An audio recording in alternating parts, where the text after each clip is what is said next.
Soekarno Putri.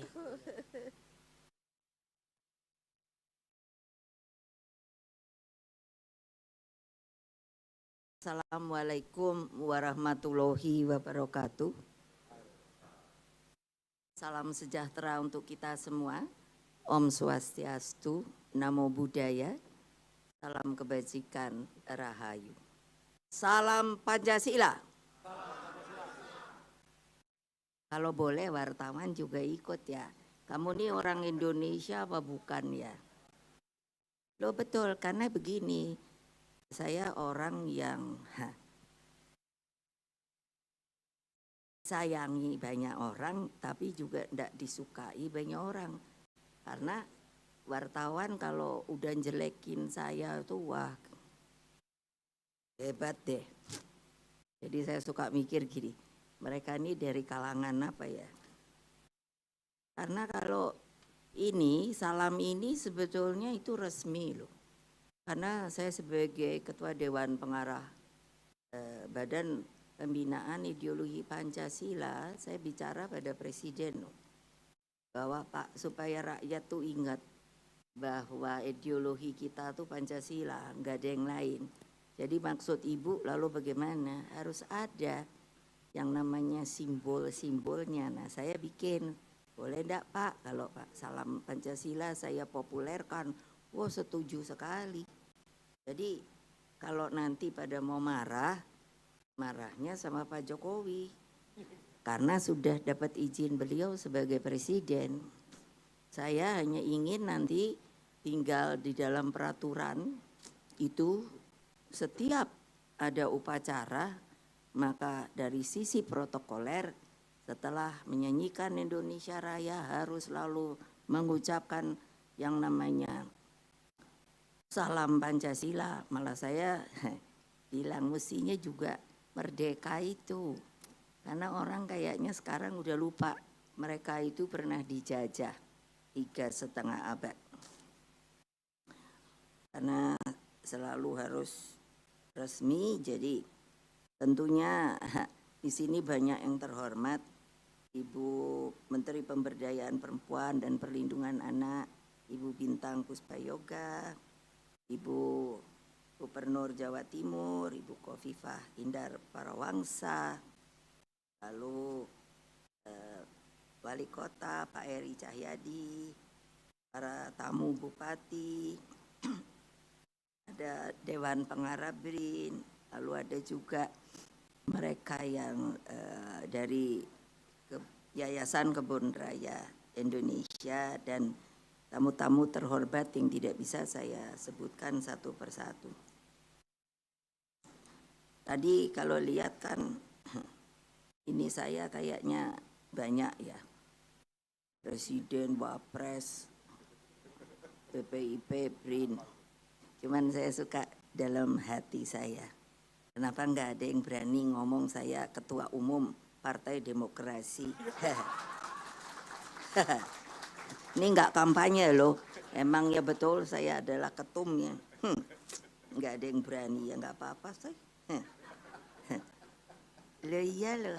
Ya terang ketawa dong. Karena mau dibully ya susah. Loh saya resmi loh. Apalagi sekarang pada bungkem deh. Nah, kenapa sih dari di mobil dari kemarin Pak Eri sebagai penanggung jawab Wali Kota Surabaya itu, terus sebelumnya minta-minta, Bu, Ibu yang buka kebun raya mangrove. Oh udah jadi ya, karena sebetulnya ini inisiasi saya sama Ibu Risma. Ketika Ibu Risma itu bertanya, mula-mula yang Kenjeran. Beliau bilang begini, Bu, bagaimana ya untuk nanam sesuatu supaya Kenjeran itu jangan gersang. Lah saya spontan saja, Mbak, cari yang namanya cemara udang. Nah supaya wartawan tuh nggak kerjanya ngebully. Ini namanya cemara udang nih. Nih, tuh. Kenapa namanya cemara udang saya juga tidak tahu. Itu diberikan dari dulu. Tapi karakter cemara udang ini adalah tentu sebagai pengiyup dari sebuah tempat juga dapat menahan kalau ada rob atau justru juga tsunami. Karena apa? Lihat karakternya. Tadi saya terangkan pada Pak Heri, itu cabangnya kan seperti masuk-masuk gitu. Jadi kalau ada umpamanya tsunami, ini adalah untuk memecah tekanan. Karena tsunami itu kan sebetulnya yang berbahaya adalah tingginya dan juga tekanan dahsyatnya itu. Jadi ini bisa memecah, lalu akarnya sangat kuat sehingga tidak mudah rubuh. Ini ditulis ya. Kalian tuh mesti berpengetahuan lingkungan juga loh para ini, wartawan ini. Tadi saya nanya, ngapain sih wartawannya kok banyak amat? Dari mana sih? Gitu. Loh iyalah, kenapa ya tumben? Biasanya kan cari beritanya wartawan nggak mau ke tempat-tempat kayak gini. Nah terus masalah kebun raya yang saya pimpin. Ketika saya menjadi wapres, saya ini senang main di kebun raya. Kebun raya dulu hanya 5. Kebun raya Bogor, Cibodas, Bedugul, Purwodadi, satu lagi apa ya? Cibinong. Jadi saya ini orang lapangan, saya pergi ke sana karena mereka bilang begini, ini bagaimana ya Bu kebun raya ini dilolanya. Saya datang terus saya lihat ya gimana ya mau menarik menjadi tempat pariwisata karena apa tidak terpelihara dan lain sebagainya. Pendek cerita, lalu saya bikinlah Yayasan Kebun Raya Indonesia ini. Sampai hari ini masih alhamdulillah seperti tadi dikatakan oleh Ketua ini Pak Handoko, itu dari 5 itu sekarang sudah insya Allah menjadi 45. Karena membuat kebun raya itu tidak boleh sembarangan. Ada kriterianya, ada standarisasinya. Dan dulu itu di bawah LIPI dan sekarang LIPI pun sudah masuk ke dalam BRIN. Sehingga saya sangat berharap memang dari kalangan media itu coba suatu ketika cerita soal biodiversity, lalu masalah kebun raya yang di Indonesia ini kalian tahu nggak ya yang namanya plasma nutfahnya itu sangat luar biasa. Ini untuk mendidik anak-anak generasi akan datang. Mengapa saya sebagai ketua umum saja itu banyak orang tanya, Ibu kenapa sih ketua umum partai kan tuh urusan politik, tapi Ibu ya ngerjain stunting. Loh, memangnya kalau politik tuh enggak boleh mengerjakan stunting? Kalian ini kalau punya anak tidak dipelihara, lalu mereka akhirnya menjadi stunting. Saya tanya dengan Pak Hasto Wardoyo. Jadi berarti kalau ada ibu-ibu kumpul sini, bapak-bapak, itu boleh saja loh ikut program stunting. Itu bukan buat saya, buat bangsa dan negara. Presiden kita mengatakan pada saya selalu kalau ketemu, Ibu gimana? Ayo Bu direncanakan. Kita ini sekarang bonus demografi mulai tahun ini. Lalu 13 tahun kemudian, apa bonus demografi? Bonus demografi itu produk manusianya itu betul-betul adalah bisa berproduksi. Manulanya dan usia 16 sampai 60 tahun itu, 60 tahun pun orang kita kalau dilihat masih pada sehat loh. Jadi masih dalam kategori berproduksi. Dan saya ya bilang, terus sudah begitu, nanti Indonesia Indonesia emas 45 tahun akan datang. Saya cuma nanya gini, Pak, Jangan ngomong yang jauh dulu deh Pak. Ayo Pak, gotong royong Bapak teriak-teriak sama semua kementerian, sama warga masyarakat untuk menghapuskan stunting. Jadi ndak usah nurunin persentase. Mestinya stunting itu 0. Karena apa? Itu suatu saat generasi baru itu kan ada milenial, ada apa lagi itu. Saya suka apa? Opombo. Pokoknya susah amat. Wah kan kayaknya sombong banget ya. Dalam pikiran saya, wow, itu masa depan Indonesia, milenial apa Gen Z apa itu orangnya tegap, tinggi, ganteng kalau yang perempuan. Laki, kalau yang lakinya ganteng, ininya smart. Lapangannya stunting. Tahu nggak stunting itu apa toh? Ayo dong, jangan asal mau cari berita yang bisa dimainkan. Stunting itu harus diajarkan pada para ibu dan lain sebagainya. Mulut saya ini, kalau boleh dia ngomong sendiri pada diri saya, dia sebetulnya mau pensiun. Udah jangan cerewet-cerewet katanya gitu. Loh tapi saya mikir, loh saya manusia yang ingin bangsa dan negara saya seperti apa yang diinginkan oleh Pak Jokowi. Wow, kalangan milenial tuh kalau gitu tegap-tegap kan. Saya mintanya generasi akan datang itu tingginya 180. Ayo kebayang nggak tantangannya kayak apa? Itu bisa nggak nih? Saya nanya rekayasa genetika gitu. Kalian ngerti apa enggak gitu. Nah, tahu-tahu ini makin ke sini.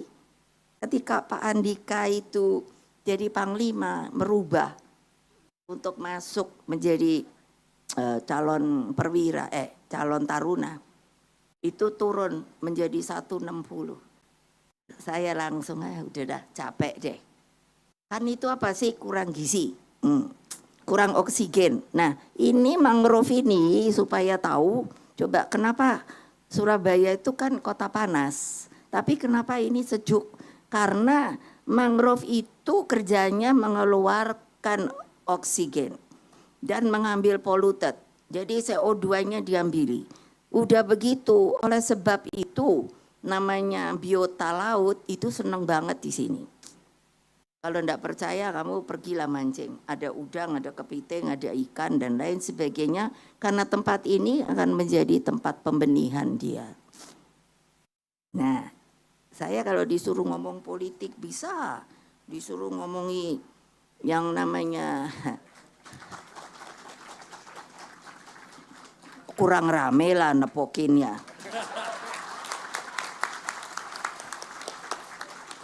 Kenapa saya disuruh Pak Jokowi jadi BRIN? Padahal saya bilang Pak udahlah, capek saya Pak, udah beban BPIP itu lebih berat karena ideologi Pancasila.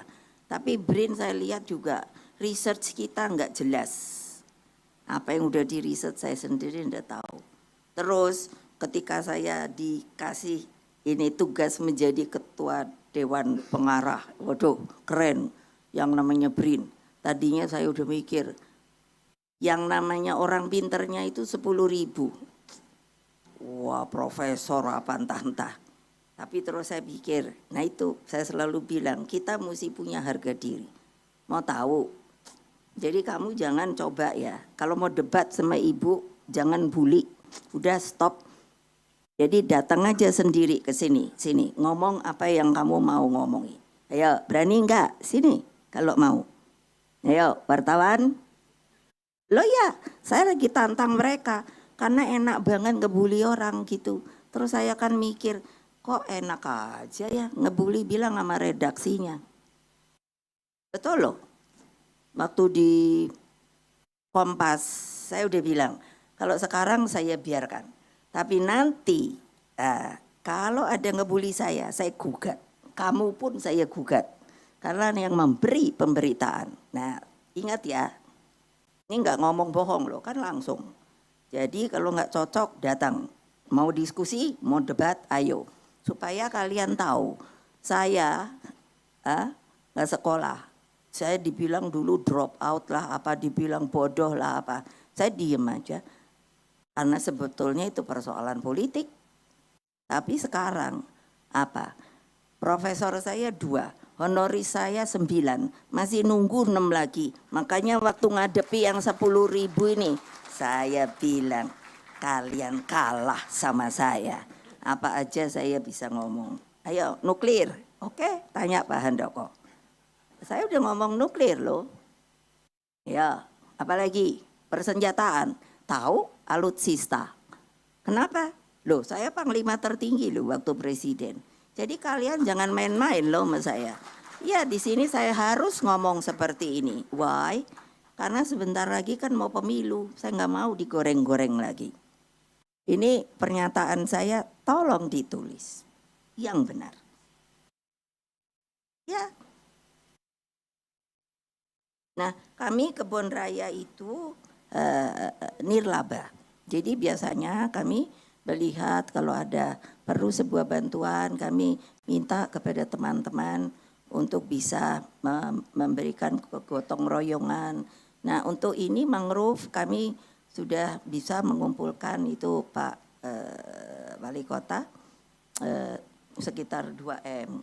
Tapi kami ingin untuk kalau bisa itu untuk bisa menambah koleksi spesies yang baru dan spesies mangrove itu hampir kalau yang saya dengar itu 100-an. Jadi ini baru separohnya. Sehingga Pak Handoko bilang ya tuh saya lebih pintar dari beliau. Nanti pasti saya dibilang gini, Ibu Mega sedang menunjukkan kekuasaan dan kepintarannya. Gile dari wartawan itu gorengnya itu enak banget gitu loh. Nggak kapok-kapok. Loh iya kan, Pak Handoko aja sampai ketawa. Saya bisa baca loh cara pikiran kamu. Berani nggak kalau saya panggil ke depan? Ayo, berani nggak kalau saya panggil ke depan? Ayo, jawab. Kan diam artinya apa? Enggak deh Bu, gitu paling. Jadi supaya diketahui ini betul-betul sebuah prestasi. Karena dari dulu saya sudah bicara soal mangrove. Karena orang tuh kayaknya lupa. Kalau kita ini negara kita tuh adalah negara kepulauan terbesar di dunia loh. Nah itu anak-anak pintar yang keluar sekolah keluar itu. Jadi saya waktu presiden saya suka testing dan ternyata perkiraan saya benar. Yaitu pernah untuk perhubungan. Jadi saya panggil nih kan ada tuh di kementerian yang anak-anak jebolan luar negeri pinter-pinter. Tak panggilin. Coba kamu bikin konsep untuk transportasi. Dari caranya apa? Darat, udara, laut, mana yang paling efektif dan utama bagi Republik kita? Datang toh konsepnya, saya baca apa? Mereka darat. Nah, itu kan pikiran kontinen, benua. Lah saya cuma ngomong gini, lah kalau darat, saya bilang, terus mau nyebrang ke pulau lain, katakan jarak selatnya 1 kilometer, itu harga jembatannya berapa?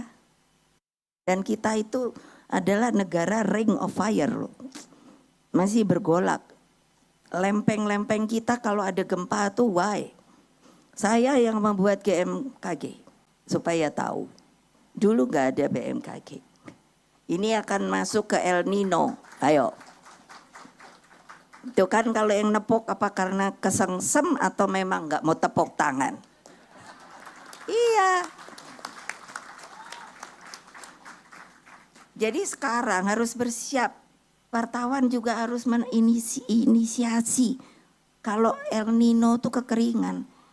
Jadi kan mesti nanya, bagaimana nanti kehidupan petani, sawahnya, kalau kekurangan orang. Saya udah ngomong sama beliau, ini ada yang namanya Ibu Khofifah. Lah, gimana kalau kering? Dari mana airnya? Mau bikin penyaringan air laut?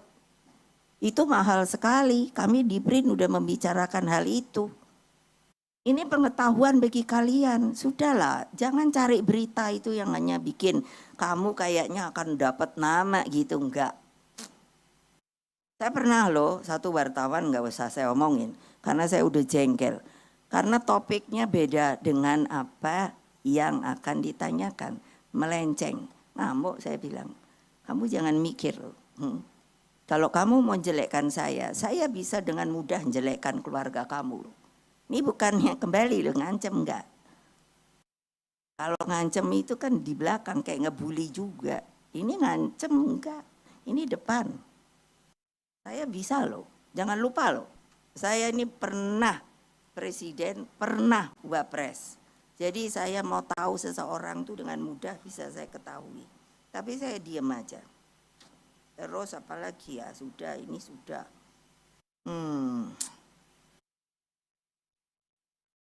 Nah, mengenai kebun raya, salah satu kriterianya itu apa? Harus tanaman endemik. Endemik itu apa? Gampangnya lokal. Jadi tidak bisa mau bikin kebun raya datangkan dari atau ekspor tanaman luar. Jadi untuk melindungi yang namanya tanaman atau tumbuhan kita lokal, kedua untuk penelitian, lalu yang ketiga itu baru untuk seperti ini bagian dari para wisata. Jadi kalau mau bikin kebun raya harus memenuhi kriteria itu. Boleh tanya, beliau tuh LIPI, nanti benar enggak saya. Nah, dengan demikian maka pengetahuan mengenai masalah lingkungan hidup ini itu sebetulnya harus diajarkan. Dari kalau saya itu sudah saya sangat ingin, saya sudah bicara dengan Menteri Pendidikan itu dari PAUD. Coba kalau mau gampangnya ya wartawan tolong ibu deh masukin deh satu ini untuk anak-anak kecil-kecil. Lalu kalau sudah gurunya mestinya ngomongin dari manakah datangnya kupu-kupu, pengetahuannya nol. Dari segitu banyak anak. Kenapa loh saya nanya dari manakah datangnya kupu? Nol. Terus dari manakah datangnya kodok? Nol. Dari manakah datangnya nyamuk? Nol. Ya ada, kalau ini kan prosentase. Ada yang tahu, tapi dari ininya saya bilang tuh nol. Kenapa? Enggak ada yang ngajarin. Itu perlu diajarkan. Daripada tidak memberikan pengetahuan. Saya banyak bicara pada pemimpin redaksi. Kamu tuh maunya apa toh? Bagi bangsa ini, apa hanya kayak gini? Nanti kan bilangnya, ini kan negara demokrasi Bu. Ya demokrasi apa dulu mau liberal? Kalian ini udah menjadikan negara kita akhirnya bagian dari demokrasi liberal. Karena negara demokrasi liberal tahu enggak? Hak perorangan itu dilindungi, sangat individualistik. Di kita enggak, gotong royong, kekeluargaan. Ngerti apa enggak? Itu saya boleh dong ngomong orang jabatan saya kayak gitu. Jadi ya boleh ngomong kiri kanan. Nah terus apa? Udah tadi semua saya sebut. Apalagi ya? Buahnya itu ternyata itu makanya mesti uji coba kreatif. Buahnya tuh bisa dibuat makanan loh. Saya lihat ada ibu-ibu yang sudah bisa menggunakan untuk kue-kue gitu ya. Nah itu kan artinya apa? Bahan makanan itu sebetulnya bermacam-macam. Tapi sekarang itu kita tidak kreatif untuk mencari bahan makanan. Karena gampang aja mikirnya. Sebagai contoh bunga ini. Coba saya suka lihat. Kenapa ya tidak pakai bunga kita aja? Kalau ini sudah bisa dibuat hybrid. ini bunga apa anggrek bulan tadinya, warna asli putih. Kalau nanya ibu bisa jawab semua. Mawar kita ada, disebut mawar kampung. Kalau ini namanya mawar luar. Kenapa semua harus ngambil dari luar? Padahal kita sebenarnya punya kalau mau. Mau ada melati, ada rose, ada kenanga, ada cempaka, ada banyak sekali. Orang luar negeri sekarang itu sangat kalau boleh itu mengambil, tapi dengan peraturan baru di BRIN. Saya bilang seluruh plasma nutfah kita, artinya lokal Indonesia, harus dipatenkan. Apa maksudnya paten? Paten itu kamu dapat foto ibu paling cantik umpamanya, terus kamu patenkan, boleh. Ada perorangan, ada kelompok, ada juga perusahaan dan lain sebagainya. Apa? Itu melindungi secara hukum internasional. Dan saya kaget sendiri, umpamanya saya ini punya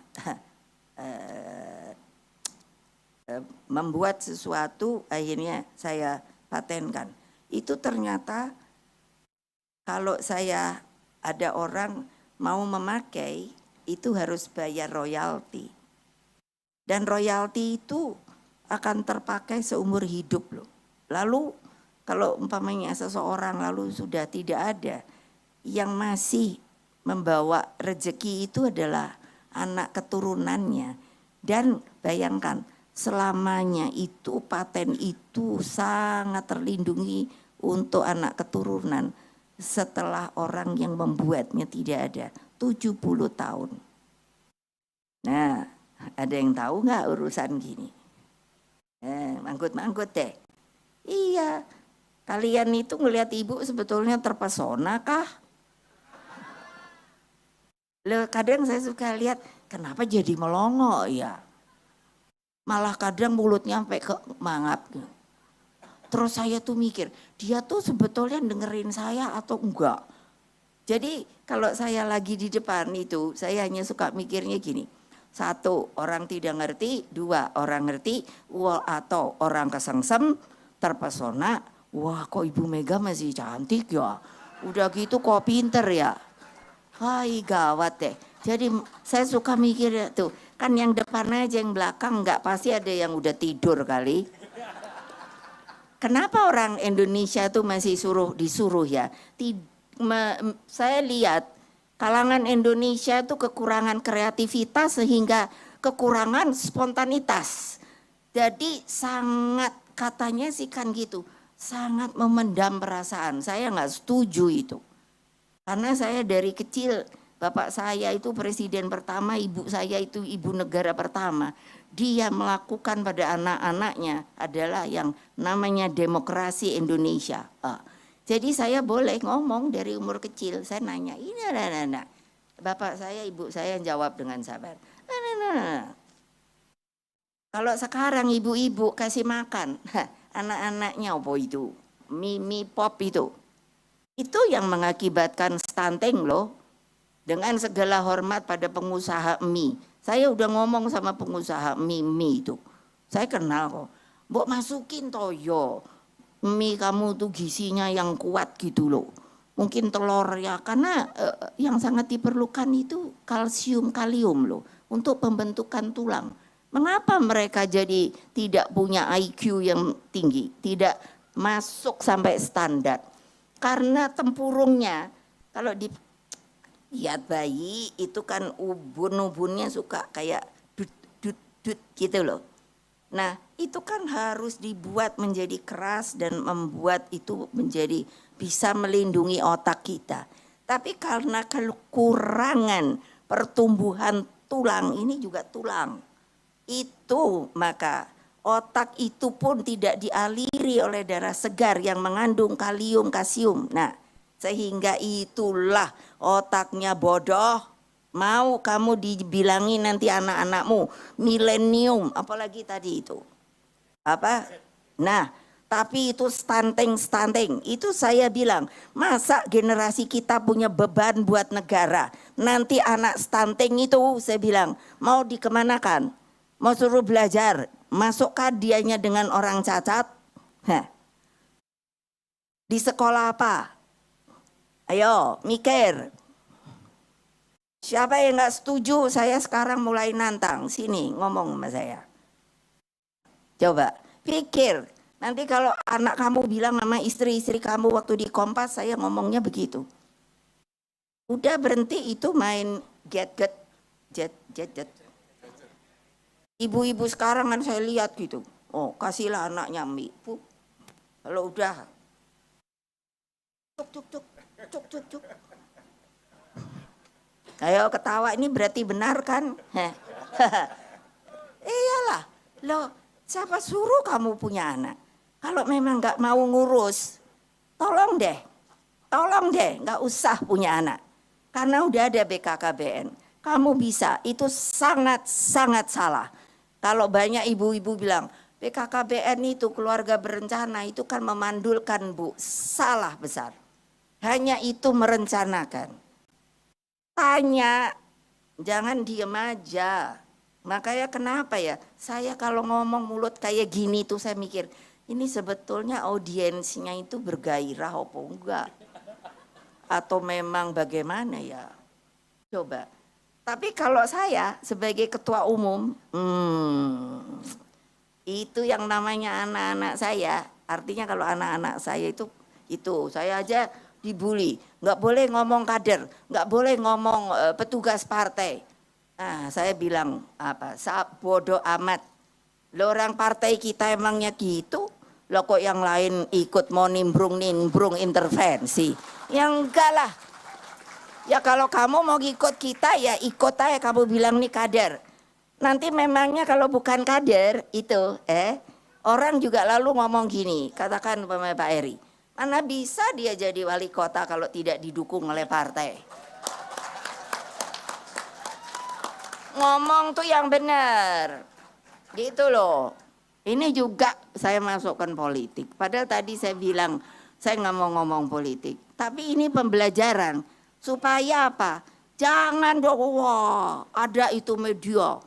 Itu nggak bisa. Udah sampai saya kapan itu ada tulisan gini. Calon presiden itu sebenarnya harus diwakafkan. Iya, saya bilang kayak barang aja. Ayo yang belakang tuh tepuk tangan yang keras. Bukannya ngekor, tapi ngerti nggak yang ibu maksud? Lah, untuk apa ada partai dong? Ya udah aja kita satu arah, semua sama. Nggak boleh kader, nggak boleh petugas. Jadi ada aturan pemerintah Republik Indonesia. Oh, mesti begini. Konsep toh. Lah, yang namanya perundangan Republik Indonesia, baca kalian bahwa yang namanya calon presiden itu apa sih? Diusung oleh satu partai atau dan beberapa partai. Orang itu jelas loh, kok terus saya yang dibully? Gak boleh nyebut kader, itu petugas partai itu apa? Oh saya bilang Pak Jokowi petugas partai, ayo mau dibully lagi. Lo yang nyalonkan saya, yang lain ngikut. Oh terus mau dijadikan kayak jadi CD kayak piye ngono. Ya enggak lah. Kenapa nggak yang lain nggak bikin aja calon presiden lain? Itu kan fair. Kalau mau demokrasi, ini enggak nungguin aja gitu. Iya.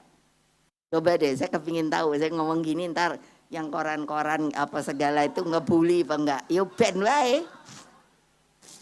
Senang saya. Artinya apa? Trap saya masuk. Gitu loh. Iya kok gila amat deh.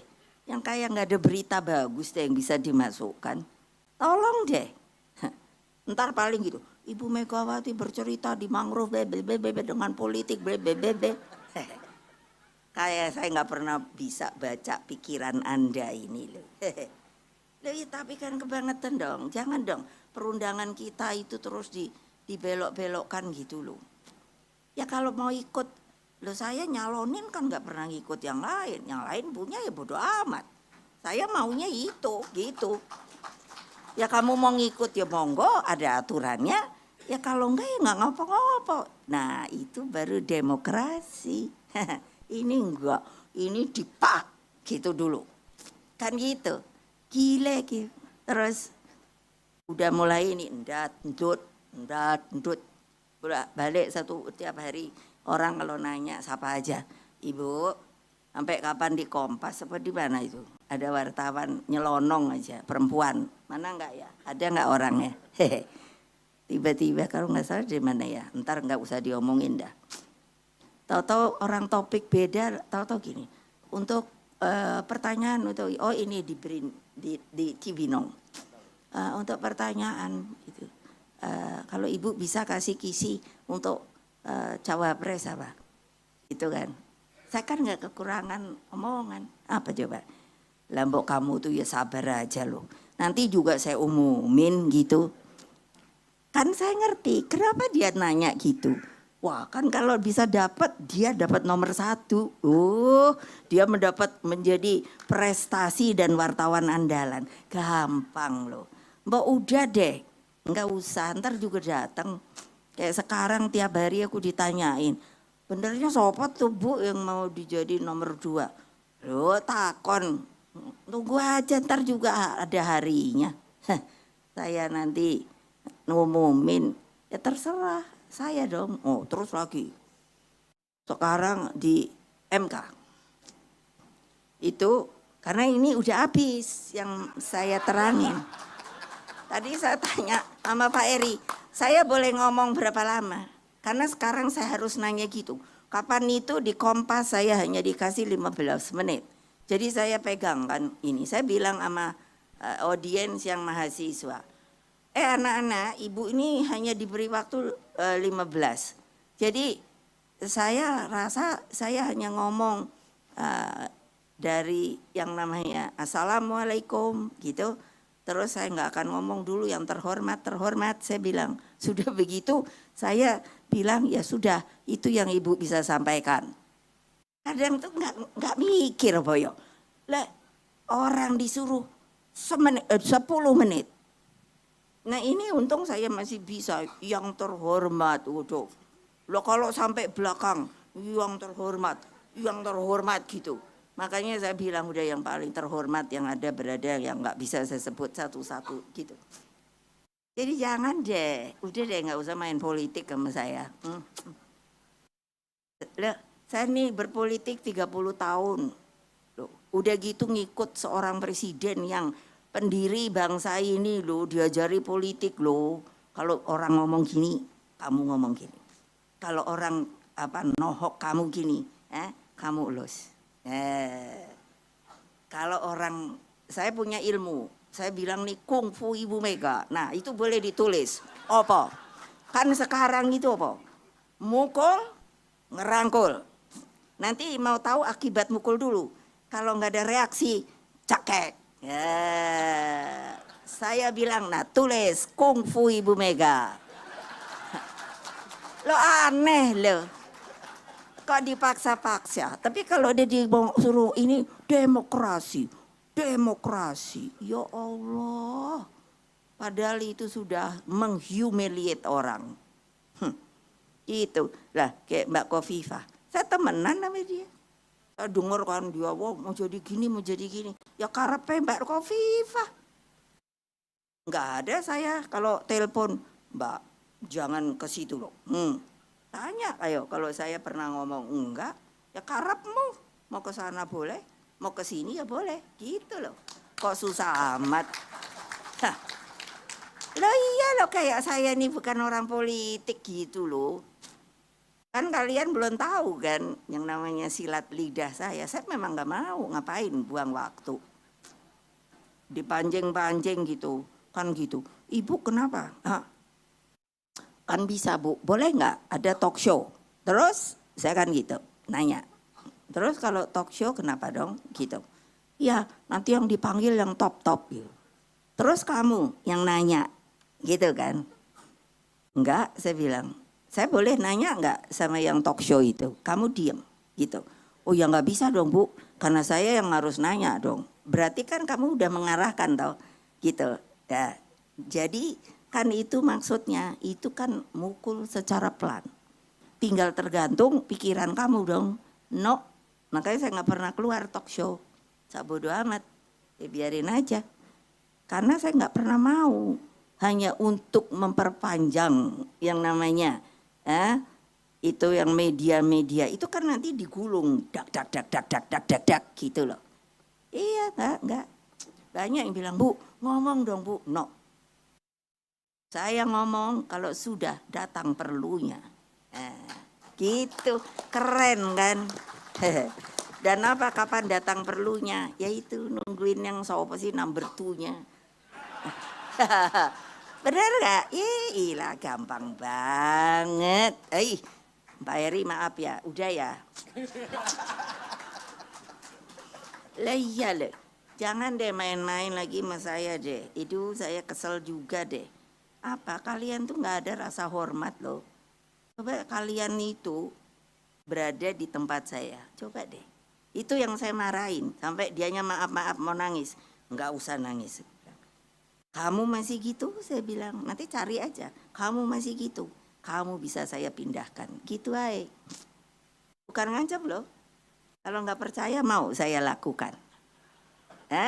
Ayo jawab jantan. Saya suka ngomong nih sama adik-adik muda-muda. Ayo kamu yang jantan lah. Ayo nanti ngomong. Oh silakan Bu. Oke. Tak jalanin. Gitu. Ayo siapa yang mau? Sini berdiri. Kalau ibu bisa tahu saya siapa. Apa kerja saya. Terus apa ini bla bla bla bla. Bener nih. Gitu. Bener. Tak lakoni. Jangan lupa loh. Saya pernah presiden, saya pernah wapres. Apa artinya? Jadi di dalam ini itu saya penuh pengetahuan politik gitu loh. Makanya jangan ancam saya. Jangan bully saya lagi. Saya ada masanya, saya bales banget. Karena sudah menghumiliate rasa kemanusiaan saya. Oh kayaknya Bu Mega enak banget ya, kayaknya digoreng-goreng, dibuli-buli. Lah seperti ini tadi Pak Eri bilang. Ketika saya bicara stunting, saya bilang, waktu itu omong saya, ibu-ibu, waktu itu ada ibu-ibu pengajian. Ya itu kan dipotong, sepertinya saya nggak setuju ada pengajian apa. Beliau menerangkan. Loh saya ngomong stunting, maksud saya, kok tahu waktu? Lah kamu kalau masih dari pagi sampai sore, anak-anakmu datang itu pulang sekolah, dikasih makan opo? Gitu loh, kurang gizi. Gampang mau tahu anak kurang gizi. Angkat aja nih tangannya, terus dipegang sini. Tarik, tak. Saya aja masih tua karena punya gizi, kembalinya cepat. Kalau anak-anak kurang gizi, boleh dah. Itu jadi kayak apa ya, karet. Apa tuh? Nah, itu. Cobain. Ya situ dah. Itu Made Urip, coba dah. Kamu tarik. Itu Mbak Khofifah, itu iyalah. Saya bikin tagline, fakir miskin itu diurus oleh negara. Saya hanya mau tunggu aja, udah begini aja saya. Kalau ada yang ngebully, itu langsung saya gugat karena itu Undang-Undang Dasar 1945 supaya tahu loh. Ini saya suruh masuk itu apa namanya yang di kolong-kolong jembatanku di daerah apa? Bayangin saya tuh tadinya gini, dengar, wah di Surabaya itu kok udah ada ya, keren amat ya, tempat namanya 1001 Malam. Saya cari, karena saya bilang, saya ini gampang menyari loh. Ternyata apa? Orang hidup di kolong jendela, di kolong jembatan, makan aja sama tekos. Ini manusia pora. Iya, saya bilang sama Mbak Risma, tolong bilang sama Erik, datengin mereka, angkat mereka. Mereka dibikin tidak menjadi manusia, tahu nggak? Sekarang udah diangkat, dilaksanakan, kehidupannya baik. Apa nggak bisa sih? Orang itu hidup pasti ingin baik. Kamu pun begitu. Jangan lo ya. Lagi. Nah nih ibu sampai gini. Kamu saya akan ingat. Karena sekarang kan saya selalu. Kamu nama siapa? Dari media mana? Saya ingat loh. Dak. Ya itu karena saya jaga benar. Kalau dia mulai bully-bully saya hanya untuk dapat nama dia. Tunggu waktunya deh. Jangan lupa loh. Saya ini bukan mantan presiden loh. Saya ini presiden kelima loh. Saya sampai nanya, kenapa bukannya mantan? No. Nama itu hanya disandang dari sisi perundangan pemerintahan Republik adalah bagi presiden dan wakil presiden. Artinya apa? Dia tetap diakui bahwa dia masih bisa bekerja untuk bangsa dan negara. Jadi saya melakukan hal itu, gitu loh. Jadi kamu jangan melecehkan saya udah kesel banget tahu nggak kenapa hari ini saya lihat kok wartawannya banyak. Kesempatan dah. Iyalah, sudah terlalu lama ini saya tekan tahu nggak. Sampai sekjen saya selalu bulu, ibu sabar banget toh bu. Saya tuh udah gregetan wes bene wae, ngono aja. Tapi lama-lama yang ngelunjak ya. Kalau nggak percaya, awas lu ya. Nanti kalau masuk koran-koran mana terus ada pembulian padahal soal mangrove sama yang saya omongin, saya gugat lo langsung. Sudah satu yang saya gugat. Hehe. Saya menang. Hore, seneng aku. Udah gitu, masih aja ngotot. Padahal disuruh bikin permintaan maaf di medianya. Sampai hari ini belum. Biarin gue bilang, ntar aja. Harus itu Dewan Pers loh. Belum gugatan resmi hukum loh. Saya baru laporan ke Dewan Pers loh. Saya udah ngomong sama Dewan Pers. Lain kali juga ada lagi. Saya bilang, kamu jangan kerja enggak loh. Nanti saya suruh Pak Jokowi bubarin kamu loh. Karena kamu Dewan Pers itu harus punya kode etik jurnalistik, saya bilang. Nah itu enggak. Kode etik jurnalistik itu apa toh? Ya harus ngerti bahwa berita yang diberikan tuh otentik dari kedua belah pihak. Ini enggak. Makanya sangat yang namanya benar loh. Yang namanya wartawan segala apa gitu loh. Saya enggak akan ngomong gini deh kalau kalian enggak gitu sama saya. Karena apa? Pasti mungkin disuruh kan. Iya dong. Sekarang itu kan beginian. Tahu ini biar bunyi apa? Ya. Seperti lembaga survei. Saya ini jelek-jelek. Pikiran saya pintar. Saya ini orang yang ngerti apa itu? Ilmu iki apa? Matematika ya? Statistik. Saya ini belajar statistik loh. Jadi saya kalau lihat lembaga survei gitu, saya ketawa. Jadi dia menghitungnya itu saya tahu gitu loh. Karena saya belajar statistik, satu. Saya belajar psikologi. Jadi saya diberi ajaran gini, itu kalau mau melihat seorang, kalau orang bilang ibu atau siapalah, itu si A tuh benernya gila. Kita nggak boleh loh langsung sebagai psikolog itu mengatakan, oh ya dia gila. Enggak. Kita mesti hitung, bayangkan. Yang namanya penghitungannya sangat jelimet. Dan sangat menurut saya humanis. Tahu. Jadi kalau survei kan suka kita lihat.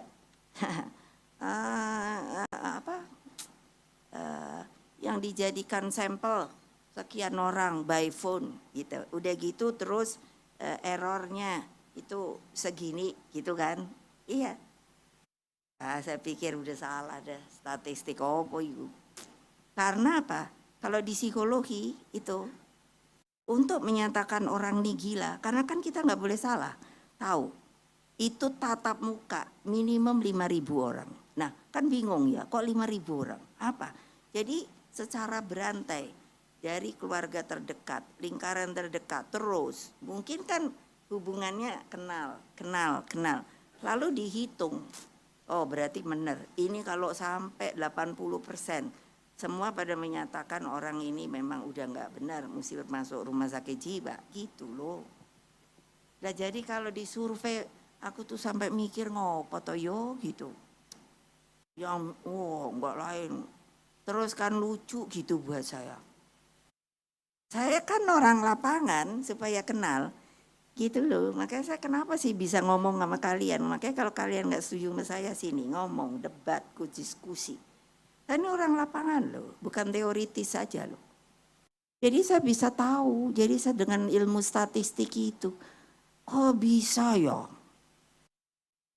Jadi kalau sekarang itu kan urusannya cuman mainannya itu, kan hanya saya suka bilang tanda kutip kayak di udara aja. Oh ini nanti tahu-tahu naik. Aku kan mikir, itu naiknya dari mana yo, gitu kan. Wow, pokoknya loh, coba bayangkan logika aja. Kok tiba-tiba bisa padahal itu by phone dengan ditulis toh 1.500 apa-apa.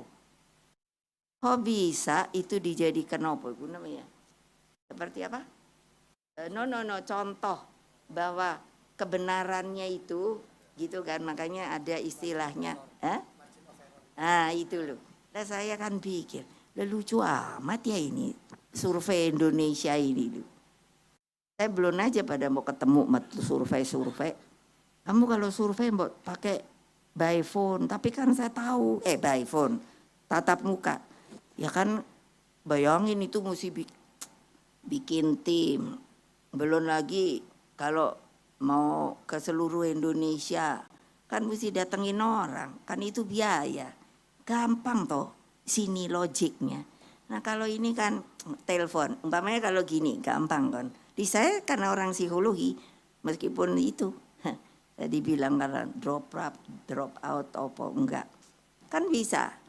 Nanti kamu mau milihnya siapa? Kan gitu. Oh saya belum tahu. Kalau si A, jadi nggak ada nyebut 3 orang. Kalau si A, oh ya itu bisa itu gitu. Masa gitu? Jadi itu sudah diarahkan. Nah kalau saya salah, sini datang ke saya. Bu salah, caranya nggak gitu bu. Caranya nggak gitu bu, sekarang tuh begini bu. Oh gitu ya. Padahal menurut saya begitulah. Itu jadi nggak fairness kita ini sekarang itu yang menurut saya itu sama sekali tidak ditunjukkan. Jadi kasihan kan yang namanya rakyat kita yang menjadi hanya